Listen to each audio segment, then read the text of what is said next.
ગોળી આપીએ. ડૉક્ટર છે ને એમનું કામ ગોળીઓ આપવાનું છે. હવે વડોદરાની જનતા ગોળીઓ નહીં ખાય. વડોદરા સેવા સદન સોરી મેવા સદન ખાતે અમે આવ્યા છે અને આ મેવા સદનની અંદર બેઠેલા આપણા સ્થાયી, કારણ કે મેયર તો આવતા જ નથી અત્યારે. આ બી વહીવટદાર જ કહેવાય, એક જ માણસ ચલાવે છે આખું કોર્પોરેશન. એ આપણે વહીવટદાર પાયા હતા શોર્ટકટમાં. સેવા સદનના મેવા સદનના વહીવટદાર પાસે અમે ખુલાસો માંગવા આવ્યા હતા કે એવી તમારી કઈ મજબૂરી, કે એવી તમારી કઈ ખુશી કે અમારા સ્મશાનો કોન્ટ્રાક્ટરને આપી દીધા હે? એટલે આ અમને કોઈ સ્પષ્ટી બરાબર જવાબ આપ્યો નથી.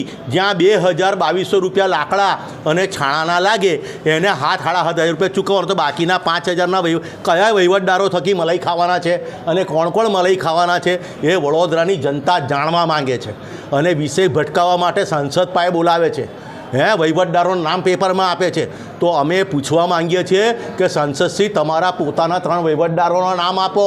સેવા સદનમાં કેટલા ડિપાર્ટમેન્ટ વાઇઝ વહીવટદાર છે એના નામ આપો. ખાસ મુદ્દો શું હતો? ખાસ મુદ્દો અત્યારે તાત્કાલિક ધોરણે જો કોન્ટ્રાક્ટ પદ્ધતિ બંધ કરવામાં નહીં આવે તો ખંડેરાવ માર્કેટ સેવા સદનથી અહીં ગાડી અમે ઠાઠેરીઓ લઈને નીકળવાના છે અને ખાસ વાળી આ ભ્રષ્ટાચારીઓના અમે અગ્નિદા આપવાના છે. શું તમને આજે જે વાત કરી સંતોષકારક જવાબ મળ્યો? ગોળી આપીએ. ડૉક્ટર છે ને એમનું કામ ગોળીઓ આપવાનું છે. હવે વડોદરાની જનતા ગોળીઓ નહીં ખાય.